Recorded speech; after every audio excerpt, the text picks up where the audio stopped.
Hi, Dan and Emily. How are you? Doing good. How are you? We're excited to have you on the set. Emily and Cathy have a relationship of long standing. You want to talk about that? Yeah, I think we met our junior year of high school, right? I'm pretty sure it was our beginning of our senior year. Maybe it was last summer because it was in preparation for being in the presidency of Key Club.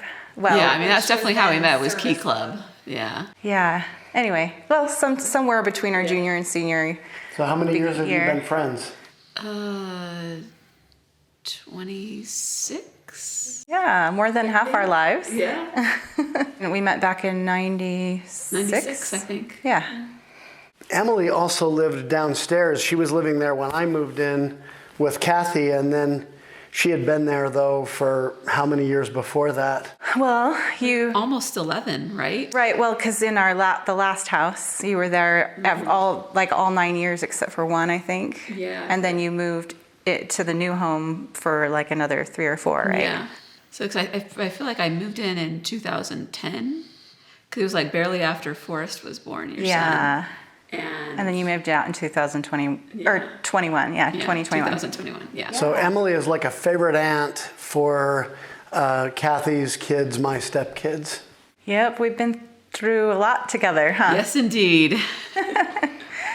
Yeah, it's been fun to have you as a housemate, and I think I've told you that since you've moved out, going down in the basement, I still feel like it's yours. I mean, since then we've replaced carpet and we've moved. Doesn't look like furniture. it mine anymore, but yeah. But yeah, it still kind of feels like your energy down there because it was for so long. And to let people know a little about Dan, he served a mission in Switzerland. He's also been all over the world with the military because he's now a retired major in the U.S. Army. And so he's been deployed. I don't know, maybe you want to tell. Yeah, I've been to Bosnia, Iraq, Afghanistan twice, Qatar, and then I also did a stint in Boise, Idaho. You gotta throw in Boise. That's probably the most That was exotic. that was a rough training exercise. That was rough. It's probably rougher than the previous ones I've been on. Well, I know we've told you this before, but thank you so much for your service. I appreciate that. Thank you. Yeah, so Dan spent a lot of time in the military, has since retired, and now works doing security with a bank. Yeah, I'm a fraud analyst for a bank. I help protect people from scams and fun stuff like that. And there may or not be tips on how to prevent scams later on. We shall see. Or is that for the other video? I have no idea how many of these we're doing. That's also important work. Emily, what do you do? I'm an occupational therapy assistant. I've worked in nursing homes most of my career. I'm doing home health right now. So I get to go to people's houses and help them exercise, help them learn how to adapt to, taking themselves to the bathroom, giving themselves a shower, whatever, get dressed, move around their apartments or their home. So yeah, that's what I do. Like after they've been discharged from a hospital or whatever. And she does that with me at night sometimes too. Make sure he's able to do his ADLs, his activities Exactly. of daily living. Yep. Emily, you've visited several other countries too, right? Yeah. Sure, I've been to 28 countries other than the U.S. Wow. Southeast Asia a lot, Australia, New Zealand, most of Western Europe, and a fair bit of the Caribbean. So And you moved to New York just for fun for a year or two, right? yeah, like a year and I think 9 months I lived in New York just because I wanted to, and I'd visited there a couple of times and just knew that I couldn't do everything as a tourist. Like everything there is to do in New York, you can't do it in a week or 2 week vacation. There's just Although I tried when you lived there. yes, this is true. She came and visited me a couple of times, or at least once or twice. But yeah, and we did a lot. She's done her travels voluntarily. I did most of mine involuntarily. Yeah, with the military. That distinction. Yeah. Although you volunteered when you entered the military. Sadly, that's a lot of truth to that. Just wasn't as much of a pleasure-seeking mission. Dan and Emily were both single into their 40s, and which probably explains one reason why Emily spent a lot of time traveling and seeing the world. Now, how was your experience being single into middle age? Had you always sort of thought it would work out that way, or was it a surprise? Interesting that you would ask that, because obviously growing up here in Utah, amongst the culture, there is that expectation that, you graduate from high school, go, serve a mission, and that you'll get married. And for the most part, I followed most of that script except the whole get married part. And that took me a while to achieve that. And it was tough seeing, all my contemporaries, people I graduated high school with, they were getting married, having families. And at times I felt life was passing me by. But I do think that I've learned too that, obviously each person has their own journey. One has to be very careful comparing themselves to others, not just with relationships, but also with, wealth or money or other things. And timing of things. Exactly. Yeah. Timing of things are just, I think, someone said, I think comparison is a thief of joy. And that is extremely true. I believe that wholeheartedly. And that, you have to realize that your journey is your journey and things will happen in their own time frame. Some you can control, some you can't control.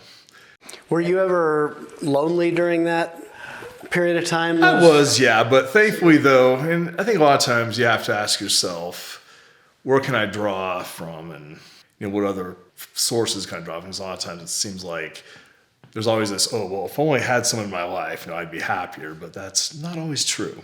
I've learned that you have to be happy with whatever circumstances you're in at that moment and handle it and be happy with that. And that's one thing I admire about Emily is that, she lived her life. She went and traveled and did all sorts of cool stuff. I thought that was one of the things that really attracted me to her was, she was living life. She wasn't just sitting there going, oh, where's my Prince Charming? Is he whatever? Emily definitely did not do that. And so that's one thing that really impressed me about her was she was living life. And she was, she went on a trip to Asia, which I thought was cool. I thought, wow, because most people generally don't plan trips like that here. She was like, I'm going to Asia this year. Okay. I have a coaching client who says she's got a 27-year-old sister that's getting married pretty soon, and she's all nervous because she's never been married and she's going to get all the questions, when's it your turn kind of thing. Did you guys get that at all from your families? Thankfully, no. I did a little bit. My dad, half joking but half serious, I would go visit them for Sunday dinner, and as I was leaving, after the evening's activities, like, okay, find a husband. I'm like, okay, Dad, all right. He was half joking, but he was half serious. They wanted that for me, and it's not a bad thing. Like, being single is not a bad thing, but being married's a good thing too. So maybe tell us a little more about your experience as a single adult. I guess kind of similar to Dan's. It was lonely sometimes, but I knew that I had to just live my life, and I wasn't gonna just sit around and let it pass me by. I did feel like in the romance department, I don't feel like I had the best luck there until I met Dan. But I felt like that part of life had kind of passed me by, and it was really, it's one thing, seeing your contemporaries get married, but seeing people that you used to babysit, get married, that's just like, I would go to my parents' house, and every week there'd be a new barrage of wedding announcements, and it was like on kids the fridge. On the fridge, yes. And I'm like, oh wow, I used to babysit that person. How are they old enough to get married? Aren't they 12 years old at this point still? Which of course they're not. You don't see these kids for a long time, and they stay 12 years old in your mind, or 10, or whatever they were when you babysat them. But they stay little, but yeah. So for you, that was kind of a bit of a trigger. It was just a bit. I don't know if it was a trigger. It's just like a whoa. An awareness. Yeah.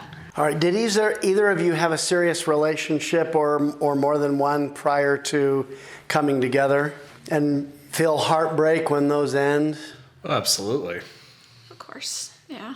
Did that contribute to any shyness or fear, anything like that? I would say for me, probably when I was younger, yes. But as I got older, though, I was able to have a little more wisdom, I suppose, and then kind of learn more from those experiences. And then I realized that no one owes you anything. And interestingly enough, it was when I was on the other side of the equation, when I had to let people know I wasn't interested in. I hated that. I know how they were going to feel. The truth is that I didn't want to pursue something that was going to end up harming us both. And once you had that figured out, it was time to move along. Yes, and I do. So I was able to empathize with other previous experiences and go, And a lot of it too is, there's really not a handbook or anything like that. Plus, well, there is now. Oh yeah, this is the part for the plug for the book. Yeah. The book book? Tell us what book.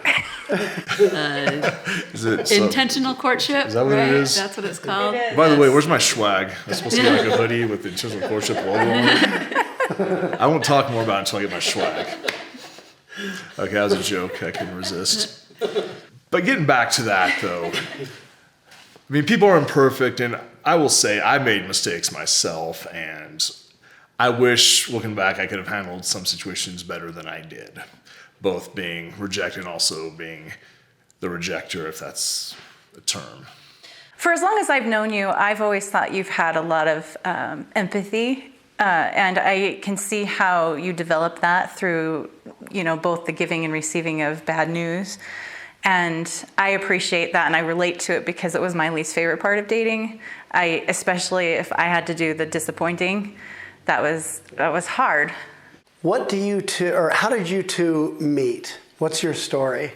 I met through Cathy, or as I like to call it, indirect online dating. I actually met Cathy. This is where it's going to get interesting, yes. I saw her on a Facebook and also on LDS Planet, and I put two and two together and used my skills from a previous life. Being a former intelligence officer has its advantages. Some might call it stalking. I prefer thorough research. You're welcome. And I might be able to give tips later on. We shall see. Long story short, I met Cathy, and then we went to a Fight for Fighting concert up in Park City. He had an orchestra, and I know she was a violin teacher, and I thought, oh, that'd be cool. And then I actually went over to her place on Labor Day, helped put decorations up or whatever. Yeah, we were just in the new house. Yeah, we had just barely moved into that new place. And then... And is that when you met Emily? Yeah, I met Emily that day. As a matter of fact, I came home, and he was there, and, oh, this is Dan. Oh, nice to meet you, Dan.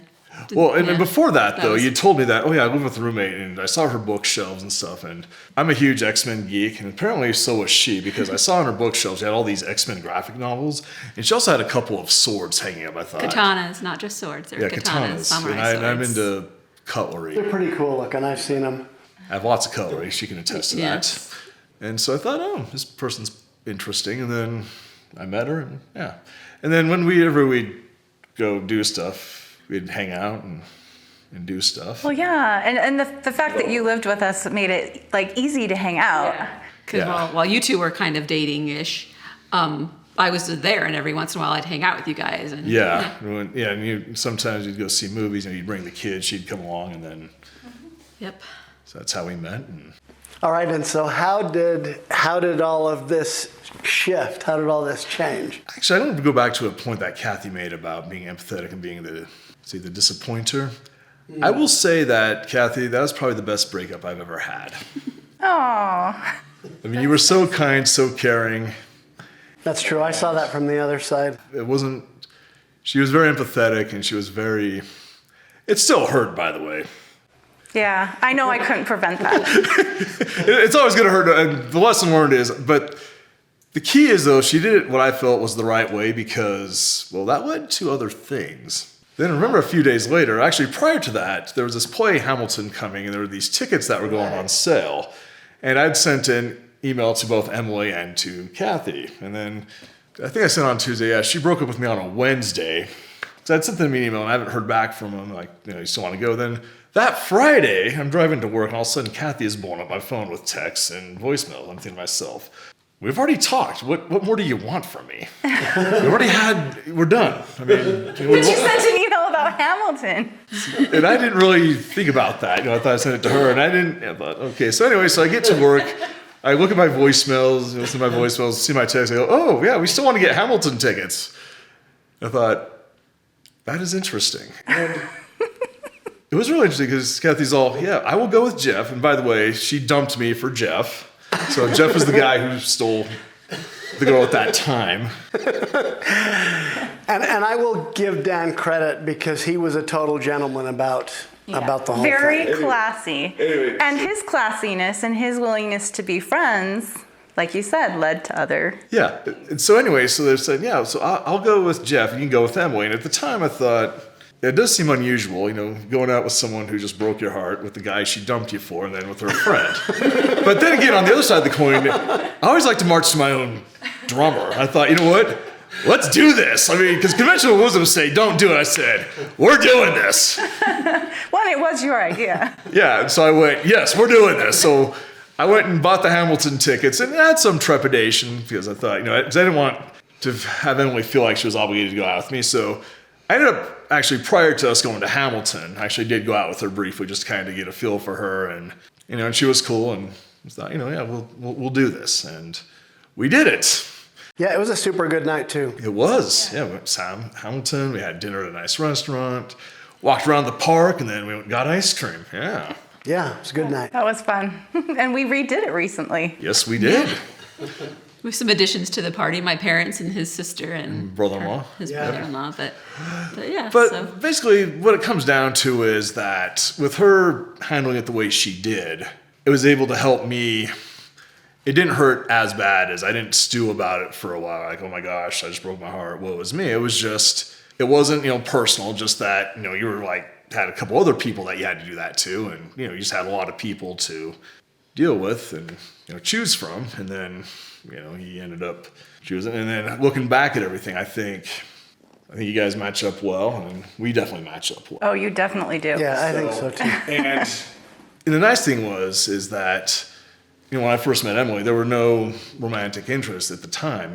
We were just friends. So I didn't have the pressures of dating, as they say. I could just be myself and not worry about trying to impress or anything like that. Because we were just friends for 3 years, including the time he was dating Cathy. It was like 3 years from the time that we met each other to the time we actually started dating. So we were just friends. We'd text every day. We'd hang out, go to concerts, hang out at Comic-Con. Yeah, go to movies. Just hang out as friends. And so there was like you said, we weren't trying to impress each other. We weren't trying to put our best foot forward. And, there was not really the pressure of that. We were just hanging out and getting to know each other and having fun. Well, and I think there were points in which you were both questioning whether they could be more, because you would talk to Jeff and Emily would talk to me, but we didn't interfere. Yeah, that was key because Yeah. I am extremely private when it comes to my private life, and I got to give credit where credit's due that you guys didn't interfere too much, because it's possible if I probably would have said, nope, we're done. Yeah, we didn't. We tried to stay out of it because we figured if it was going to develop, it would develop, and exactly. if it wasn't, and that's why I advise it. Be careful meddling. If you do see a prospect, be very careful. Let it develop on its own. I just tread very lightly. I know you'd bring up occasionally, of course. I don't think I ever answered you back, so. Although it's interesting you bring that up because there are times where we'd be out with some of our friends and stuff. Of course, inevitably it would come up. So, are you two dating? And it was not an easy thing to answer. It's like, well, we really haven't had that conversation. So, after a few of those, I did really seriously think about why aren't I dating her? And a lot of it was, well, she's a friend, and do I want to ruin the friendship? Because I've had experiences where, when I went from a friendship to try to date I lost everything, the friendship and whatever. Right, it felt like a risk. Yeah, it was a risk. And just as an aside, when they finally did start dating, we would tell people, Dan and Emily are dating, and they'd say, oh, weren't they already dating? Exactly. Or we thought they already were. Or they'd say, oh, that makes sense. They're perfect for each other. yeah, it was kind of funny, yeah. Everyone already kind of saw you as a thing before you knew or decided But you were a I thing. do think, though, it's important, though, that I'm glad people allowed us to develop it on our terms and not, because I think sometimes society and people put pressure and expectations on people, and that could cause some issues. So thankfully, none of you did that. We got to watch it. We had kind of a front row seat to it. And, when Dan would come over and we would all four hang out, even before they were formally dating, he'd go downstairs to talk to Emily while we were finishing getting dinner ready or whatever, and you would hear this laughter, and this was common. Well, and early on, before you ever started dating, you had these inside jokes. Oh, yes. A lot of them. Well, we still do. And it's funny you bring that up because that was one of the things that I reminded myself when I was thinking, why aren't you dating? Because you have a lot of inside jokes. You have a lot of, what's really your hang up? And also there was other people that I was dating too. And I don't want to dwell on this too much. I'll just call her the distraction. Basically, when things ended between us, left me even more adrift. But then I realized, though, that I had to be happy for myself because I was depending on someone else to make me happy, and it's not a good way to go. Right. So once I became happy, and it's interesting because while you guys were writing your book, I was coming with some stuff on my own, so it's like we were in tandem. Mm-hmm. Right. So when you read Intentional Courtship as a beta reader, like early on, way before it was published, you were noticing some things you were already starting to... Yes, absolutely. Okay, awesome. Because, yeah, I mean, it's, often I heard this cliche, love is... I used to be very reactive. It's like I had to wait for the spark or the feeling or whatever, but then, no, you don't. Because once I started thinking about dating Emily, it actually, the spark developed. Yeah. It was kind of cool. That's exciting. Because instead of just waiting, and I think, and it's going to be different for everybody. I'm not a dating expert. I mean, I don't claim to be one. I'm not going to, well, maybe I will write a book, a parody of your guys' book. We'll see about that. But the truth of the matter is that, yeah, you have to basically love on your terms, and, when the time comes, it is a risk. I mean, you are going to have to risk. There is no way around that. Because I remember when I finally decided I want to date her, I mean, I did have some opportunities, but then the one night I was going to tell her, she had a family thing come up, so I'm like, well, I'll wait. And then there was another time when, I was down in your basement, but you were still in your office. I'm going, is he going to leave? And I didn't want to go, hey, you're going to leave? Because I didn't want to tip anything, so I didn't want it to be... He wasn't getting your aura vibe. Yeah, to leave. Yeah, I should have said, hey, Cathy, could you get Jeff to come up? But then you would have figured out something might be going like, why do you want Jeff out of the office? So finally, one night, we went and saw a movie, and we usually what we do is when we go to the movies, we used to go to the Farmington Station, which is a great theater, beautiful area, a lot of eateries. So this is my plug for Farmington Station. So if the city of Farmington wants to give me some, I'd greatly appreciate it. Like anyone's going to watch that, but... It's a really great place for dating, for sure. It is, yes. I've done a couple of guys' nights with Dan there before. Yeah, it's a fun place to hang out. It is. It's a very fun place to hang out. So what we used to do is, we drive separately, but then at the end of the movie, we'd always go to one of our cars and we'd just sit and talk.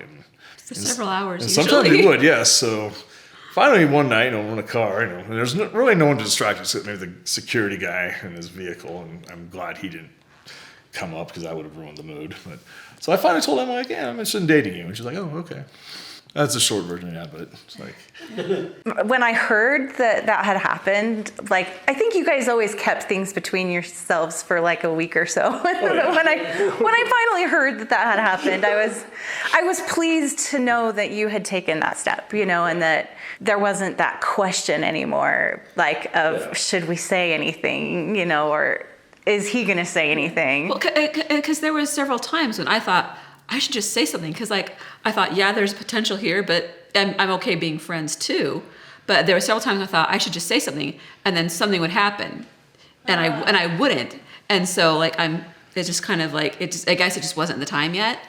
Right. And so, and I think you've actually mentioned that it was good for you to do it on yourself, so you didn't feel pressured. Because I didn't want to pressure you at all. I didn't want to, I'm not, oh yeah, we need to date. Like, I didn't want to do that because I didn't feel that way initially. I thought, yeah, there's definitely potential here. But I was okay with just being friends. But Dan was very brave. He was. Yeah. And I didn't want to pressure him. And I think it's good to have let him, I think it worked out better to let him come to it on his own without me saying anything, without anybody else saying anything. I think that worked out the best way. So it worked out the way that it should work out, I think. Good. So you related to that part, those parts in Intentional Courtship about you have to risk to find love. Absolutely, yeah. And it's one of those things where I had a hard time with that because it seems like every time I risked, I'd get hurt. So it was... But the thing is you can play it safe, but you won't get anywhere either. Yeah. Never works until it does. Yeah, well, exactly. And about that, because I feel like with a lot of my previous relationships, there was not good communication. There was not, I don't know, it seemed like it was just really hard. Like Paul McCartney, I'm a huge Beatles fan. Paul McCartney has a song called Off the Ground. His thing is, it doesn't take a lot to get it off the ground. Well, I have to say, as much as I love you, Paul McCartney, yes, it does. It takes a whole crap ton to get it off the ground, and it never ever worked. It never flew. It never got off the ground. It was always so hard. until it wasn't. Because like with Dan, once we said, yes, we're dating, it was easy. It was like way easy. When I told her I was interested in dating Emily, I actually went home that night and deleted all of my dating profiles that I could remember from Facebook, LDS Planet, and maybe some others. Oh my goodness, that's commitment. It was, yes. I went with a Viking mindset of burn the boats. I've heard Tony Robbins use that term when he talks about, if an army was invading an island, the way to make sure they're going to fight really hard is burn the boats because they got no way to retreat. So that's kind of the mentality you're talking about. I'm all in. Absolutely, because I felt that the age that Emily and I are at, and just the kind of person Emily was, she didn't deserve someone who's going to be half-hearted, wishy-washy. No, she deserved someone who's going to be all in, committed, and I deserved that too. For sure. And that strong foundation of friendship, I think to some degree kind of gave you that. Oh, absolutely. I mean, one of the things, she talked about, we'd spend hours in the car, and it's just, I love being with her. I mean, I'd even come up, I remember when you guys were out doing whatever, and she was baked a turkey once. I just came up and cooked a turkey for completely randomly. He just showed up, and I was baking a turkey. You guys were out and I was using your oven to bake a turkey. Yes. Oh yeah, I remember that. Because I had one, got it cheap on sale after Thanksgiving or whatever, and I was very hungry. Okay, he could smell the turkey all the way from where he lives. Yeah, bountiful, yes. I was going to say, hours in a car, not dating yet, not making out yet. I mean, you got to know each other really well. Yeah, I still joke that I wish we were dating then because we do have to make up for lost time, and I won't confirm or deny if we made up for said lost time.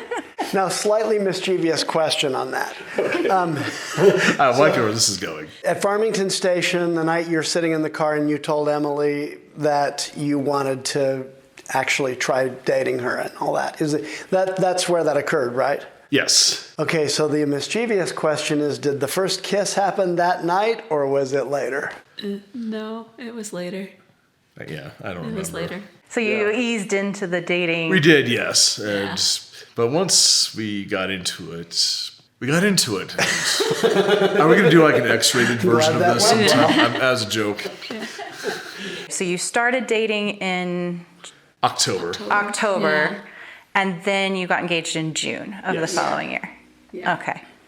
And I think it was in December during your dating time when you were not engaged yet that we had a New Year's party. Yeah. And during this New Year's party, my youngest son, he likes kissing in relationships. And I mean, that's why he asked you if you or suggested you get married, like when you had already just gotten engaged, which is kind of fun and ironic.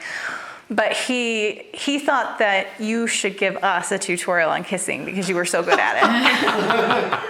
I remember that. That was one of the first videos I've ever seen. Yeah, that was really cute. I still laugh about that. You should kiss like Dan and Emily. Yeah, that's awesome. We have that video on YouTube, and I think he's mortified by it. He wants me to take it down, but it's been pretty popular. It's a classic, yes. It's a cute one. I would keep that, yes. That's a keeper for sure. But yeah, he's a really sweet kid, and he's always been a big fan of both of you. Yeah, and we appreciate that, and we're a fan of his as well. Yeah, he's a sweetheart.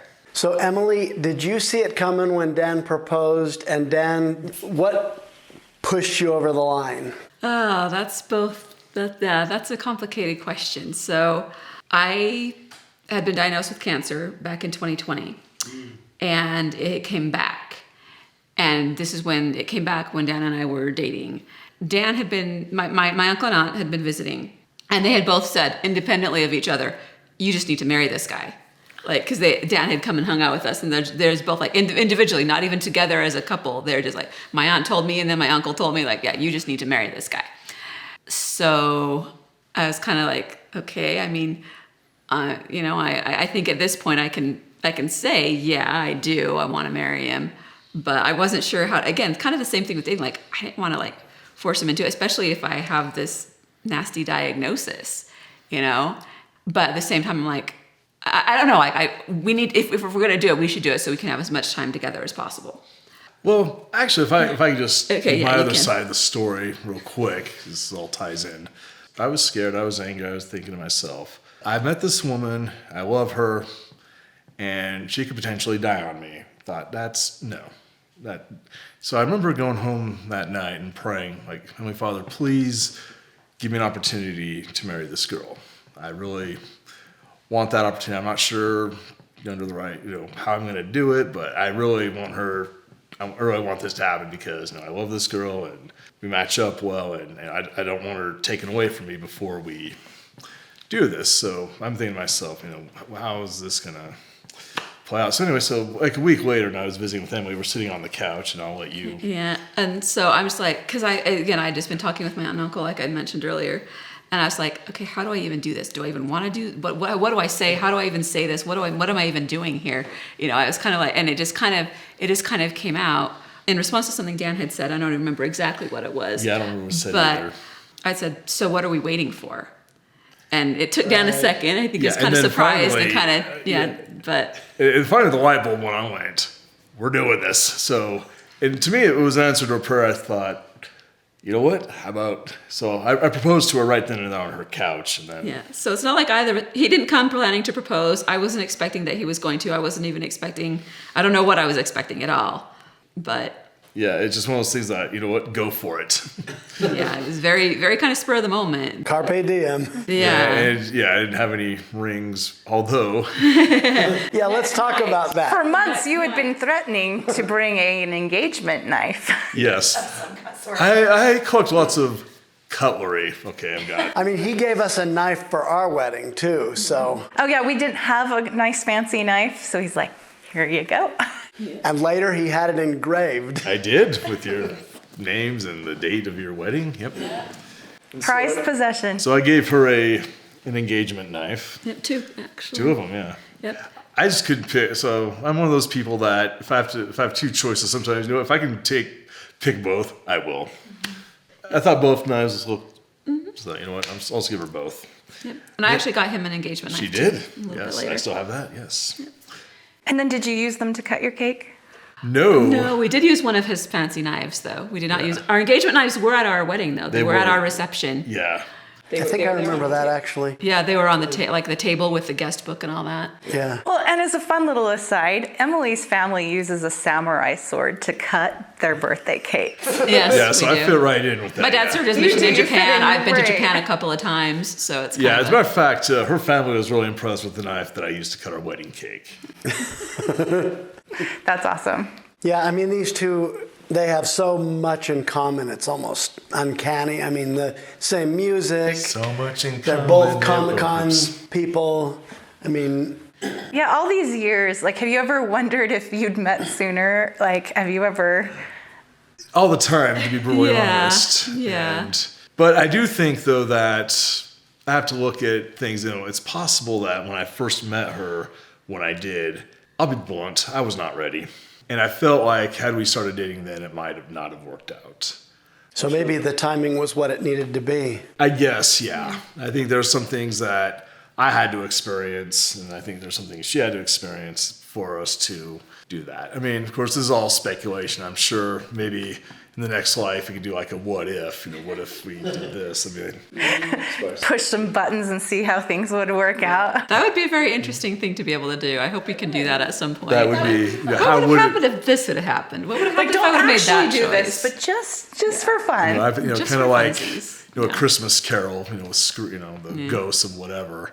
Had you made this choice at this time, this is how it would have played out. Or like that movie Sliding Doors with Gwyneth Paltrow. I don't know if anybody's ever seen that, but it shows parallel. She misses the train and doesn't catch her boyfriend cheating on her, or she catches the train and does catch her boyfriend cheating on her, and it's the two parallel stories of what happens and how they eventually come together. So, Yeah, just one thing. Yeah. Yeah. just one little thing. Well, and on a more serious note, Jeff and I have said a lot of the same things where we've wondered, wouldn't our lives have been easier if we'd met sooner? But if we'd met sooner, we wouldn't be the same people. Yeah. So, Yeah. So yeah, it's probably all happened the way it needed to. Yeah, that's something. I mean, I'll admit, I've joked about making up for lost time, but all the same, I'm glad it did work out. So I'm glad it happened the way it did happen because we're now together. And those 3 years being best friends weren't a throwaway either. No, they weren't. As a matter of fact, I think in a lot of ways it did set the foundation for us because, like we've mentioned earlier, we weren't trying to impress each other. We weren't trying to date. I mean, she's seen some of my not so good attributes and stuff, but she's still with me. That's right. yeah, you were really real with each other. Yes. In fact, we were talking about the dating chameleons video that we had made and, that concept. And Yeah. you were saying how she couldn't even tried if she'd wanted to impress you with the stuff in her house that, you didn't, I you was saw impressed. before you knew her. I was impressed with all that. I still am, actually. Actually, it's not in our place. Yeah. Right. There was no pretending because there was no trying to impress ever. I was there Exactly. before I even met you. You saw my samurai swords and my X-Men graphic novels I did. before you ever even saw me. Absolutely. So you knew I wasn't pretending or Yeah. trying to be anything. As mid-singles, we know ourselves pretty well, and if we're being authentically ourselves in our lives, then other people, as they get to know us, they know what they're getting. A lot more, I think, than when we're young and we don't quite even know ourselves. That makes sense, yes. Yeah. And On a kind of more serious note, Emily talked about how she got the recurrence of the cancer diagnosis, and that helped you both feel a little bit more urgency about moving forward. Well, the question was, did you have a sense that however long you guys would have on this earth, that you wanted to get that ceiling in place? absolutely, yeah. Because that's one thing that's comforting is Sally being together forever.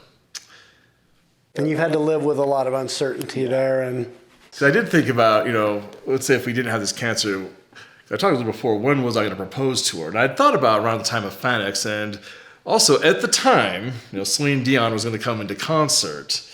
And I thought, and she wanted to go to Celine Dion, so I was going to buy tickets. And then I'd planned on proposing to her at the concert. oh, However, I'm glad it worked out because Celine Dion had to postpone because of COVID, and then ultimately she just canceled altogether. So if I had to go by my plan of waiting to do it at a Celine Dion concert, we're not sitting here having this conversation. Yeah, we'd still be waiting.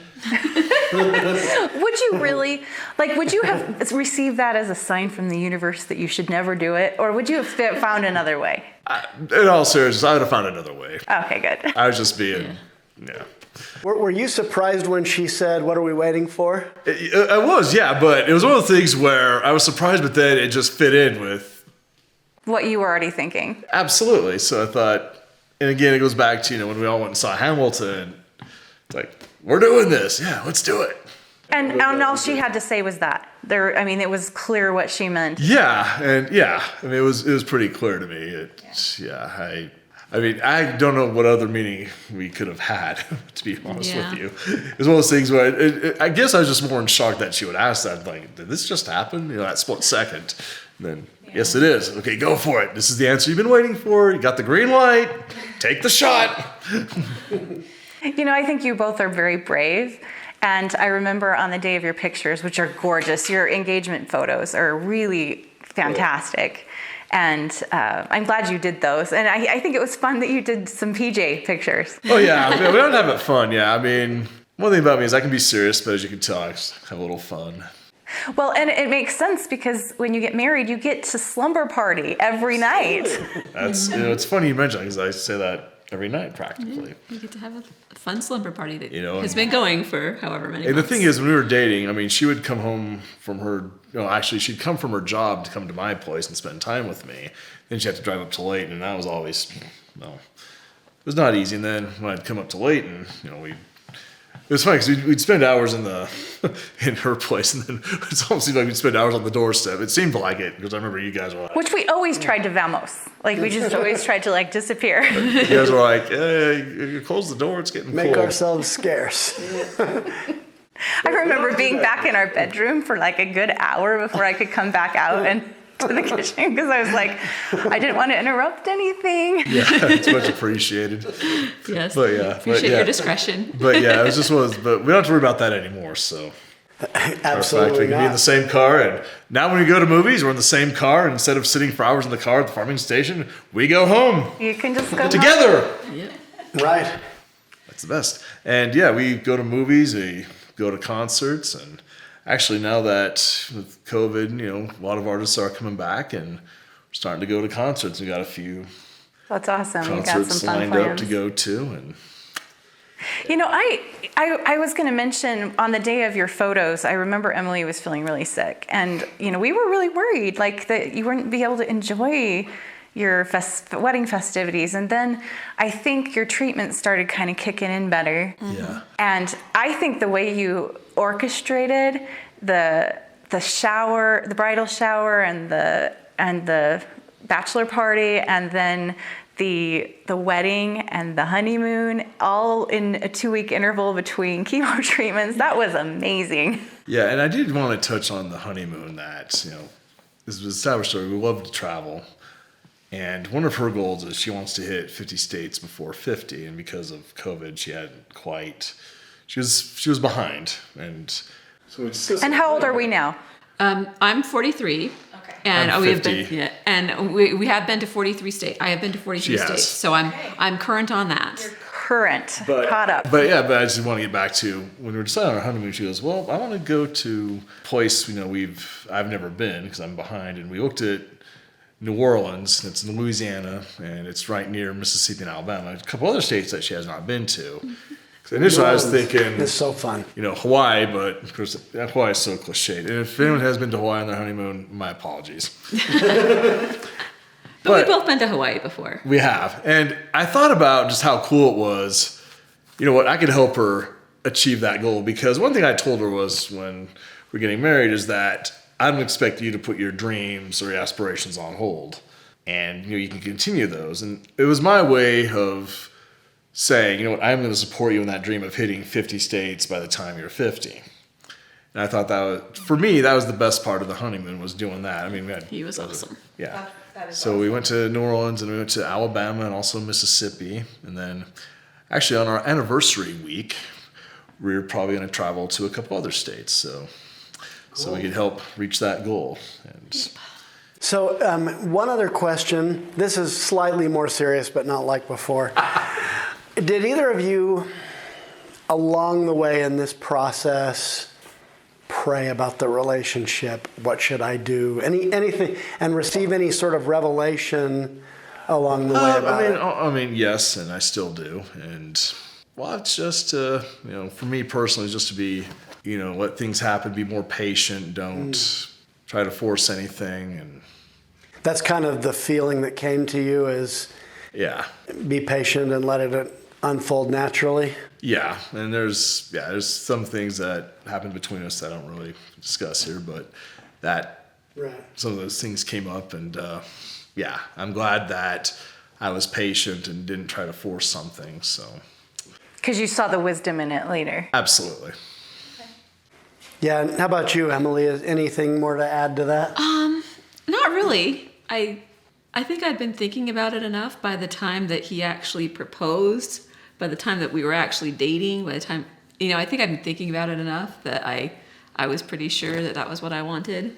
So Emily, we were out to lunch for your birthday recently, and you had mentioned to me kind of a new perspective you have about what it means when someone says, I'm not interested in getting married, or I'll never do that again, or if they protest, what do you think that is? Well, kind of like we had talked about, I think it is it's more out of fear of being hurt. It's not so much that they don't want to, but they're kind of it's just more about when you have a blessing denied to you, you're like, okay, well, I don't want that blessing, or something like that. It's more. So it doesn't look like you got your hopes up. And because it is, and that's one of the things that I felt was so hard in a lot of my previous relationships or quasi relationships or whatever you want to call them, is the disappointed hopes. Because sometimes you go out with a guy once or twice, you're not going to break your heart over a guy once after 1 or 2 dates, but maybe he seemed like a really nice guy, and so you're just really disappointed, and you had your hopes up because he seemed really nice. It seemed like it was, but so I think a lot of it is more a reaction to just not wanting to be disappointed again, not wanting to be hurt again.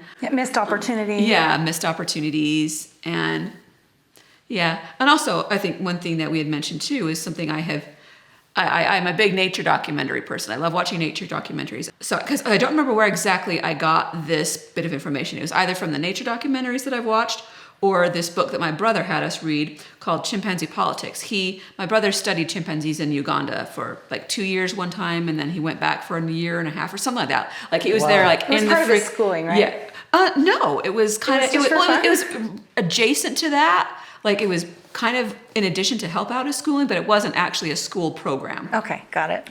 So, but yeah, like he studied chimpanzees in the jungle in Uganda, and he had us read this book called Chimpanzee Politics. Anyway, there is only one group of primates that does not live in family groups.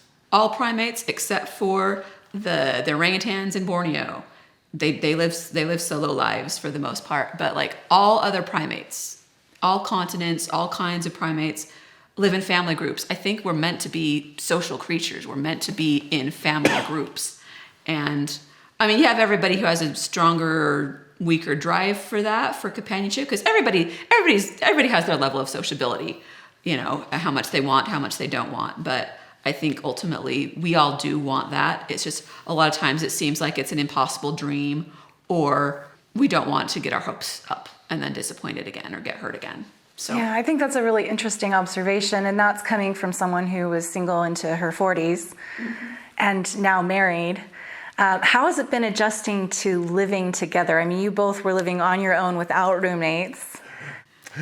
Well, Interesting. we're both pack rats. Yeah. Mildly.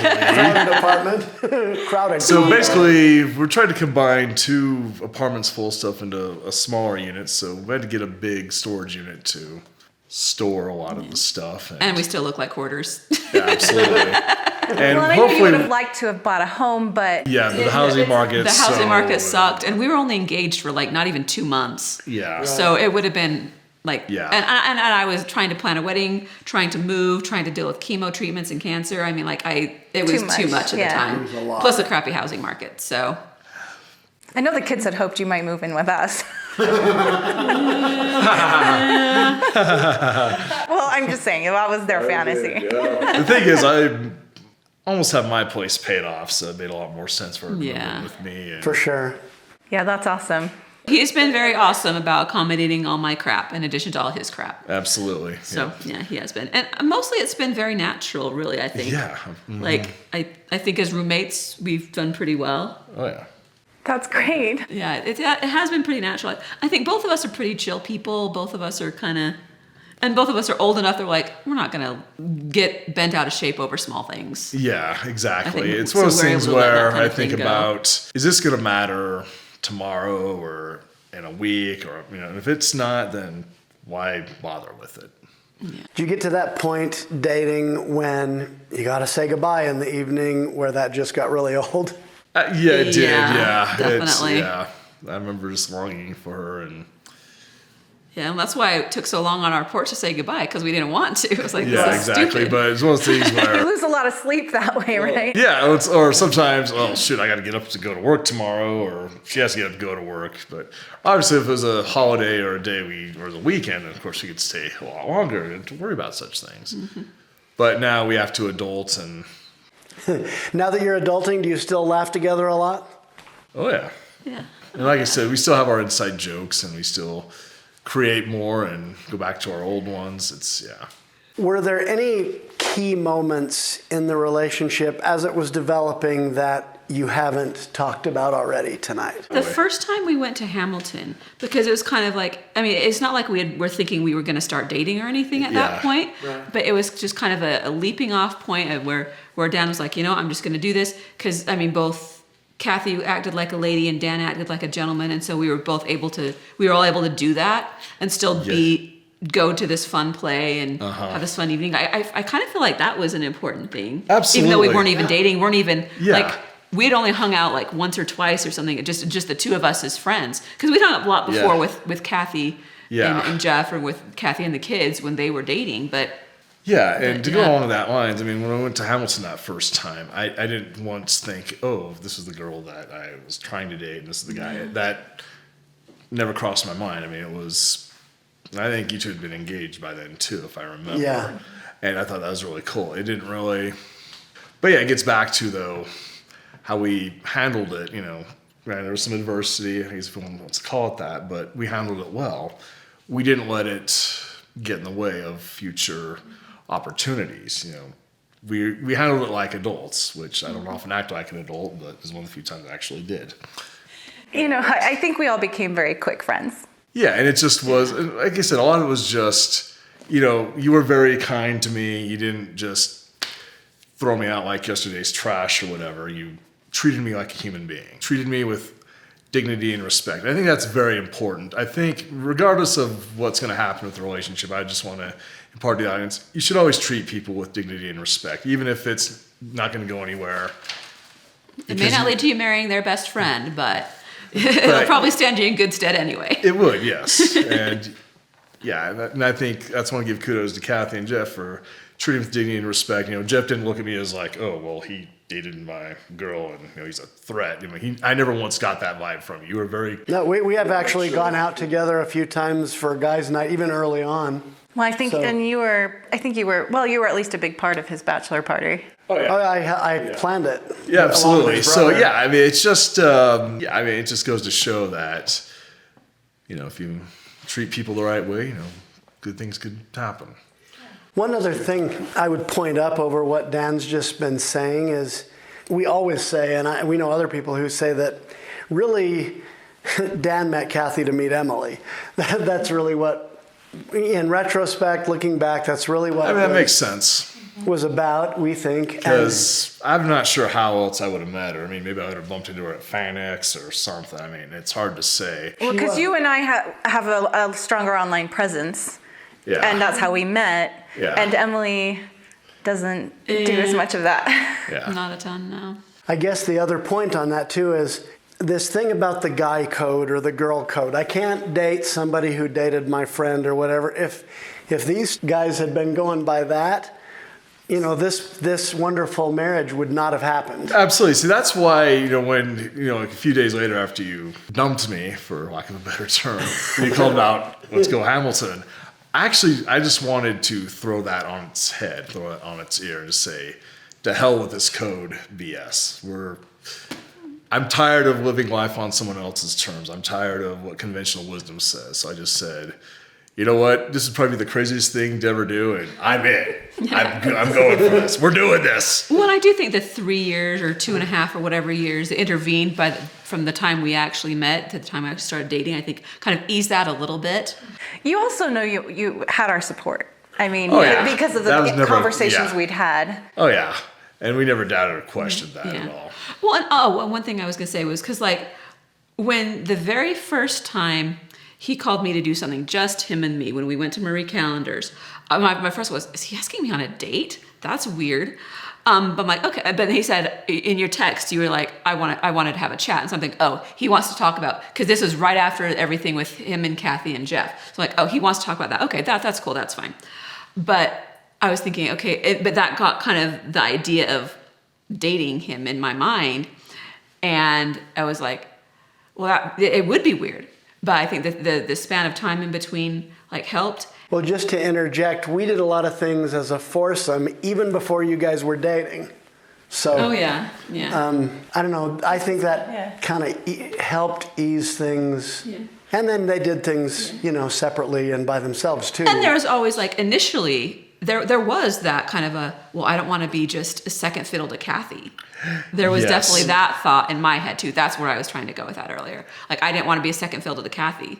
And I mean, I love her to death. She's an awesome person and everything, but I don't want to be second choice. And I wouldn't want you to ever feel that. Yeah, and that's what I want to make sure too was I want to make sure I'm dating her because I want to date her, not because, I want to make sure it was something we both decided to do, not because of others' expectations. Well, and I've got the impression that any concern you've had has melted away because of how he's been so sincere. Well, and like I said, Very I think devoted. the 2.5, 3 years intervening, I think helped too. But and he's been awesome. So yes. Yep, I'm a WMD, a weapon of mass devotion. And you know, he got immediate best friend approval because I already knew him. Yeah. So I didn't have to worry. And like my family had met him and they already liked him. Oh yeah. And my best friend already knew him and had kind of pre-vetted him for me. Yep, that's what I was doing. I pre-vetted. I may as well bring this up. Is that she had a family reunion. Her family came in to visit, and just one night she goes, "Hey, would you like to come up and meet my family?" We weren't even dating, by the way. I thought, you know what? Yes. And I felt like, I felt inspired. Yeah, you should go up and see her family. And I'm glad I did because they were just awesome. And I thought, they're amazing, yeah. These are good people. And then that was one of the many things that got my got the wheels turning about, why aren't you dating her? She has an awesome family, and, a whole bunch of other. I should interject here since Cathy talked about best friend approval. Now, this is part of our story, not theirs so much, but when I wanted to marry Cathy, I didn't go and talk to her dad. I talked to Emily. I asked for her blessing. And this was a pretty serious interview. Yeah, well, she was probably the most emphatic I've ever seen her in my whole life when she told me that I better make Cathy happy. Yes. Or you'd be in trouble with her. Yes, and I'm putting it very mildly. We're not going to make our editors bleep this out. Yeah, this is still like PG-13, right? So yeah, these two kind of had to approve each other's choices. Yep, and it's just great that we're all friends. I think we've done pretty good for ourselves. We have. I think so. I'm glad I finally found what I'm looking for, to paraphrase a U2 song. I certainly agree. I remember we were on a walk in Layton on our way to Walmart, and we asked you, and you said something about the fear chapter, like kind of helped give you a little... Okay, I can remember what I had for breakfast this morning. You don't remember that? I remember. I don't. Do you remember that? I remember. Because I remember thinking, I wish I had this Fear chapter. filmed or Goodness. on... You don't remember? I don't. I guess. The bees? Do we have any hypnotherapists there that can? I need one real quick. Yeah, just bring him in. Okay. Go ahead and jog my memory. Let's have some fun. Okay. So just to wrap up this interview, which has been awesome, just being able to film this really unique love story of yours and give maybe some of our viewers who are in their 40s and not yet married, or, in a situation where they might not know if they believe in love. I mean, I just think you're very inspiring. And we love your love story. Oh, I love it too.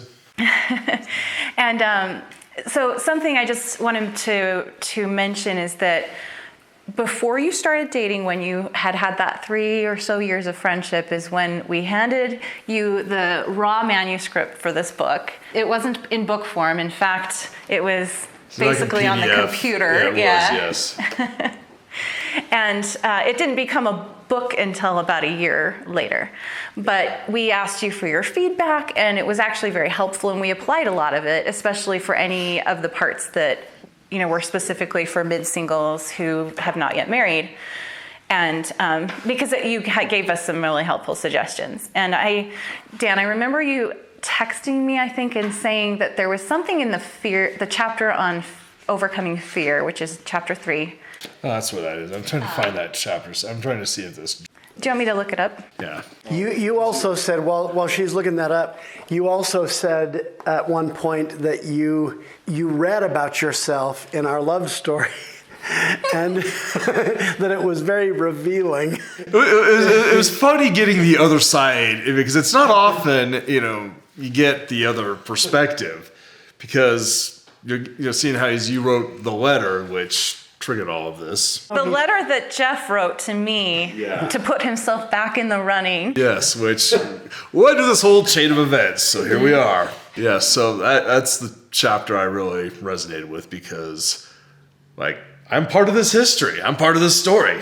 And you allowed us to use your real name. So he is Dan in our love story. So, yeah, please don't spam me. I do have my phone on scammers, possible scammers, somebody who's texting or whatever. It'll be, it's starting to slowly but surely. But yeah, I think because we've been stung before in previous relationships, sometimes it can create a vicious cycle. So at some point, you have to break that cycle. The cycle of fear that keeps you from being able to risk. Yeah, absolutely. So yeah, it's probably what we were talking about on that one walk. Well, because you read the book and then you started dating, and I know you would have anyway, but we like to say that we had our first marriage from intentional courtship before it got published. I mean, because it was happening, in parallel, in tandem. And some of the points we made resonated with things you were learning. Yeah, it was, yeah. So when I was reading it as a part of a beta read, I'm like, well, how about that? Funny you should bring this up. Well, I know you had a lot of good points about just being classy with transitioning relationships and how well that worked out for you. Here we go, yeah. Yeah, because like I said, I regret, being on the other side of the coin. I wish I could have been classier in the times I've had to let someone know I wasn't interested. I mean, could have handled things better, but... Yeah, it's always a little bit hard, but... Yeah, but with wisdom comes experience and... Well, and with some compassion and empathy, we can understand when we, get a little tripped up and, we can still like each other and be kind. And yeah, that's what it comes down to is because, we're all imperfect and we all make mistakes. And I have no idea what's going on with somebody at that point. They have no idea what's going on with me. So I think we do have to try and give them that grace that, Yeah, give them grace. I like that. And, I think what I appreciate the most about what you're saying is that you were learning some truths. You were learning some wisdom in your years of being single and relationships. And in that wisdom, we found some similar wisdom. And I think when that harmonizes, then there's some truth in it, right? Go from innocence to experience and then wisdom.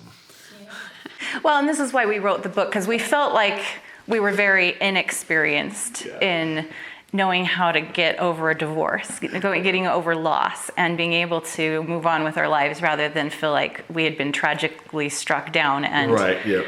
Emily was there for me through both of my previous marriages and divorces, and I'm sure that probably soured her a little bit for marriage, and for that I'm sorry. Yeah. It's all good. It all worked out now. Yep. And if anyone paid attention, I did know one of our inside jokes, but I'll let you try to figure that one out. We'll leave that as an Easter egg.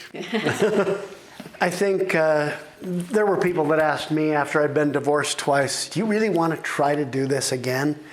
And I didn't have the thought about primates that Emily mentioned before, but I think the drive to be partnered is so fundamental that, both Cathy and I were, determined to try again, even with the pain. And it's a different kind of pain, I think, when you've never had it work out, and yet it's no less. Yeah, in some ways it's the same. Yeah. And one thing I will say I do admire, because I remember you guys, you started this whole project because I think you read somewhere about statistics about like 27% or something, and you guys did not. Yeah, the percentages go down with each marriage, and you guys wanted to not beat those statistics. That's what I admire about what you guys are doing and why you're doing this, because I don't used to become statistics either, especially on the government chart. And Right. And by the way, if something does happen, you guys aren't it together, I want my knife back. I get the knife. That's okay, no custody. but I get the knife, but hopefully it will think stay we're in your solid. possession. Whole day and a Thank half. you. So I just want to add an extra incentive that In order, you got to stay together if you want to keep the knife. okay, that is motivation. No, we're plenty motivated. Just I think because of how much we like being together, and and I think that's a really big key. I mean, when you really love being together, why would you want something different? And that's, I think, the key is creating that joyful togetherness. And I what you said earlier about being happy on your own. And I know Emily really tried to do that too. And you could see that she was living her life that way. Yeah, that's what attracted me to her too, was she's a happening girl and I want to be part of that. Yeah. I had that Happy FOMO. people rarely get together and have a lousy time. Right. We're holding hands. Shiny, happy people holding hands. That's right. Woohoo. Oh, we're not going to get sued for licensing or anything. Thank you so much for joining us. I think this was we love fun. you guys. We think it's great that you made it. Oh, I'm glad we Together did too. as- Yeah, I'm glad that things worked out to where it is. I had fun, and I wouldn't mind doing future of these. Okay. Unless, of course, you get bad ratings, downvotes, and don't ever have this clown on ever again. No, I think this was great. And, Emily, I don't, you've always been such a strength and so naturally joyful. And I mean, you were always so pleasant coming and going within our home, and it was always, a bright, fresh air of like sunshine when, I was having a bad day. And But there's just something a little extra happy about you, I think, since you got engaged and got married. I think there is a lot of really great happiness that you've brought to each other, and that makes me really happy. Oh, yeah. Yeah, we've both noticed that. We've actually talked about it. Yep. So. Makes us happy to see you guys so happy. Oh, yeah. We want to thank our audience for listening and tuning into this special episode. And remember, any time is a great time for more love in your life.